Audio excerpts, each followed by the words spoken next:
हरिपुर नामक गांव में एक गरीब मजदूर रहता था। ये गरीब मजदूर फल बेचकर अपना और अपने परिवार का गुजारा करता था। उसका नाम बलिराम था। बलिराम की 6 बेटियां थी, एक बेटे भी नहीं थे।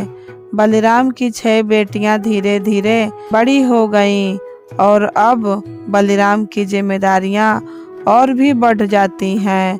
बलिराम और उसकी पत्नी दोनों केवल अपनी बेटियों की शादी करने की चिंता में लगे रहते थे।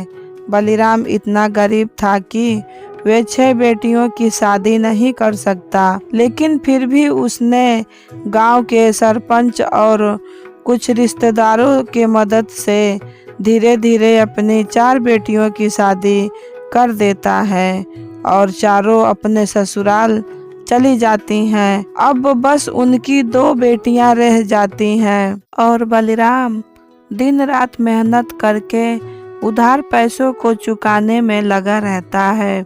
एक दिन बलिराम की एक बेटी का रिश्ता आया, लेकिन बलिराम के पास इतने पैसे नहीं थे कि वे उसका शादी उससे कर सके। फिर बलिराम की बेटी कहती है, पापा आप शादी की तैयारियां करिए, हम चारों बहनें मदद करेंगे। चारों बहनें मिलकर निशा की शादी करा देती हैं। कुछ दिन तो सब अच्छा चलता है और अब खुश रहते हैं, लेकिन फिर जिंदगी में एक नया मोड़ आता है और होता ये है कि निशा का पति बहुत ही शराबी रहता है। धीरे धीरे वे निशा को छोटी छोटी बातों पर मारना पीटना शुरू कर देता है। फिर भी निशा चुपचाप सहती रहती है। निशा उसका मार पीट ताना बाना सब कुछ सहकर 8 साल रहती है। तब तक उसे 2 बच्चे भी हो गए होते हैं। निशा अपने दोनों बच्चे को लेकर अपने मायके आ जाती है। तब बलिराम को और उसकी पत्नी को निशा के पति पर खूब गुस्सा आता है। निशा अपना दुख फूट फूट कर रोती हुई बताती है।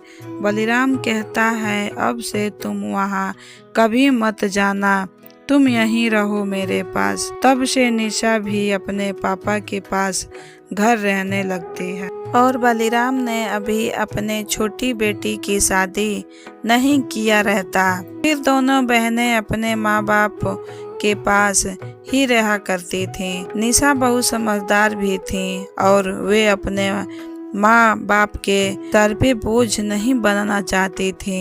एक दिन निशा अपने पापा से कहती हैं, पापा मुझे सिलाई सीखना है, आप बस 3 महीने हमको सिलाई सीखने दीजिए।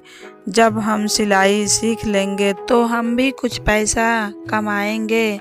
फिर बलिराम ने पास के गांव में एक औरत के पास भेज दिया।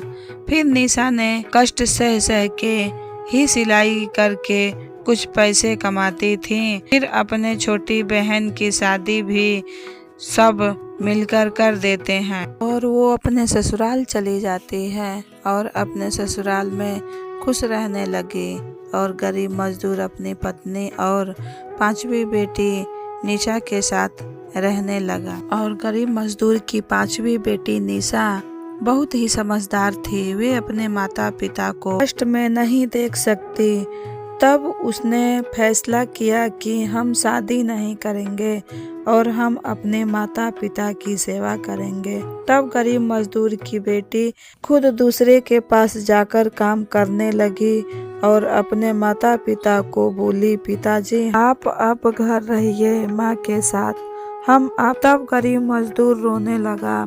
तब गरीब मजदूर की बेटी बोली, अगर हम लड़का रहते तो आप नहीं सोचते पिताजी, लड़के और लड़की में कुछ फर्क नहीं होता, जो लड़का करेगा वो काम लड़की भी कर सकती है।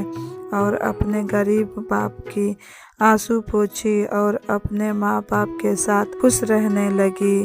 तो दोस्तों, आप लोगों को हमारी कहानी कैसी लगी आप हमें कमेंट में बताइए और हमारे वीडियो को लाइक करें, शेयर करें, कमेंट करें और हमारे चैनल को सब्सक्राइब करें। धन्यवाद।